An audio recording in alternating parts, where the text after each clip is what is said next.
रवि प्रकाश एक ज्ञानवर्धक रोचक कहानी भाग 6।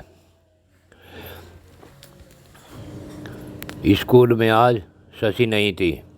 संयोगिता का मन काफ़ी उदास था।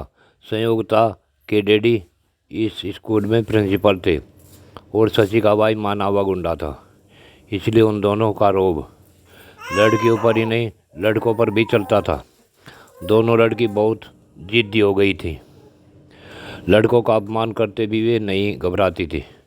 स्कूल के दोनों साथ साथ रहती थी। दोनों एक दूसरी से अपनी बातें नहीं छिपाती थी। आज शशि क्यों नहीं आई वह नहीं जानती थी, इसलिए संयुक्त आज बहुत ही उदास थी। शशि ने बताया था कि मैं रवि से रविवार में खोलकर बात कर लूँगी। संयुक्ता ने सोचा रवि से इस बारे में बात करनी चाहिए। आधी छुट्टी में संयुक्ता रवि के पास आई और नीची गर्दन के कुछ लिख रहा था। संयुक्ता बोली, रवि जी। लिखता हुआ रवि बोला, कल शशि आपसे मिली थी। लिखना छोड़ संयुक्ता की और देखता हुआ रवि बोला, जी हाँ। आज क्यों नहीं आई शशि? पता नहीं।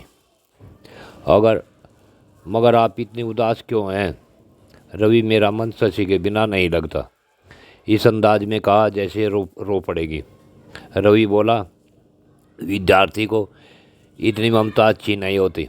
विद्या प्राप्त करने का ही मोह होना चाहिए विद्यार्थी को। आप खड़ी क्यों हैं? बैठ जाओ। बैठती हुई संयुक्ता ने कहा, शशि की आदत कैसी लगी है रवि? रवि बोला, तुम दोनों सहेली ही संयुक्ता, परंतु तुम दोनों बहुत अभिमानी हो। तुम्हारा आचरण ठीक नहीं है। साज सजावट काम वासना को भड़काते हैं। विद्यार्थी जीवन सादा होता है। जिन विद्यार्थियों के जीवन में सादगी नहीं, वे अच्छी शिक्षा प्राप्त नहीं कर सकते। एक संस्कृत की सूक्ति का अर्थ है, विद्यार्थी को सुख नहीं और सुखार्थी को विद्या नहीं। अतः संयुक्ता, जब तक विद्या लाओ केवल विद्या प्राप्ति के लिए आओ। संयुक्ता को रवि की बातें इतनी प्यारी लगी कि दिल में उतरती चली गई। वह यह भूल गई कि रवि शशि के दिल का राजा है। उसने तो तुरंत लंबी आह लेते हुए कहा, रवि कमाल करते हैं आप। गरीब हैं इसलिए सादा सूती कुर्ता पाजामा पहनते हैं। मुस्कुरा रवि बोला, संयुक्ता, यह तो मानव की भूल है। माया का अंतिम परिणाम दुख होता है। वो कैसे रवि?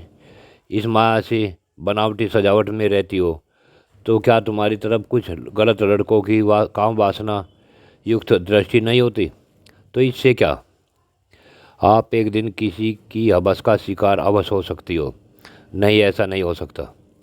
क्या आपके अंदर मेरे प्रति प्यार नहीं है? तो क्या आप नहीं संयुक्ता, जो मैं कह रहा हूँ उसे समझने की कोशिश करो।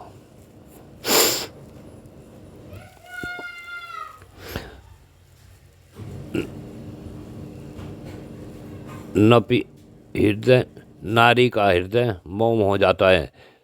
हृदय को साज सज्जा,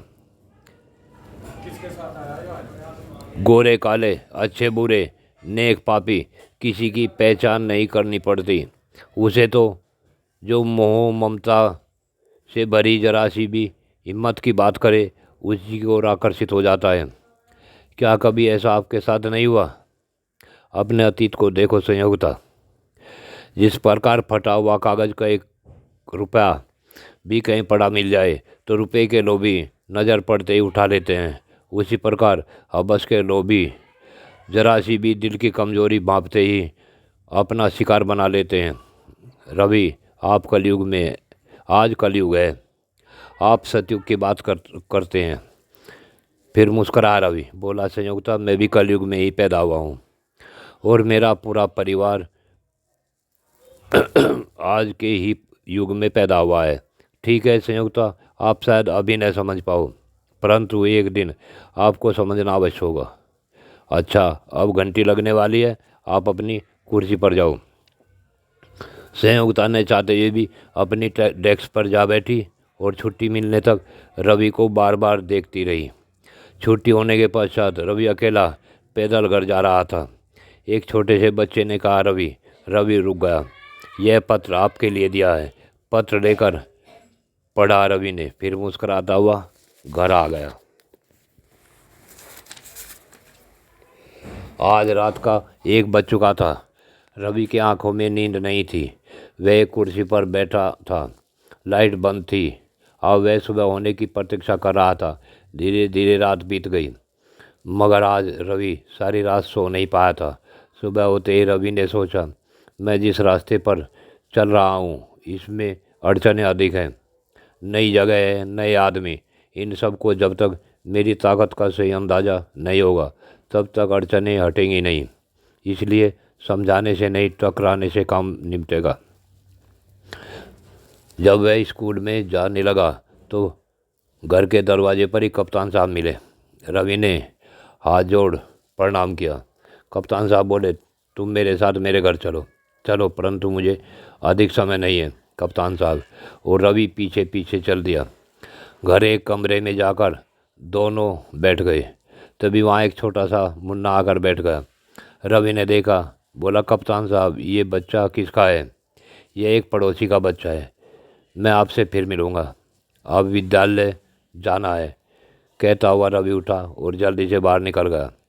कमरे से बाहर आते ही रवि ने देखा, एक नौजवान बड़ी तेज़ी से दूसरे कमरे में गया है। वह कुछ समझने के लिए खड़ा हुआ। पीछे से शशि ने आवाज़ ही दी, रवि। रवि ने पीछे मुड़कर देखा और बोला, शशि, कल विद्यालय क्यों नहीं गई थी? आपकी सहेली संयुक्ता पूछ रही थी। उत्तर मिला कप्तान से। तब तक कप्तान साहब बाहर आ चुका था। बोला, उसका स्कूल में जाना बंद हो चुका है। वह क्यों? रवि ने पूछा। यह अब जवान हो चुकी है। रवि बोला, यह अभी जवान कहाँ हुई है कप्तान साहब?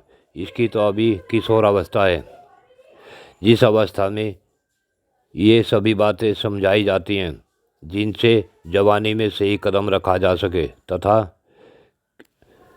किशोर अवस्था में कहीं फिसल कर न गिर पड़े। वैसे आपकी इच्छा है कप्तान साहब? फिर शशि से बोला, क्यों शशि, क्या तुम भी पढ़ना नहीं चाहते? मैं पढ़ना तो चाहती हूँ। तो फिर कप्तान साहब घर में बैठा कर सही शिक्षा दिला सकेंगे? विद्या का होना बुद्धि के लिए इतना ही आवश्यक है। बिना विद्या के सत्य को प्राप्त नहीं किया जा सकता।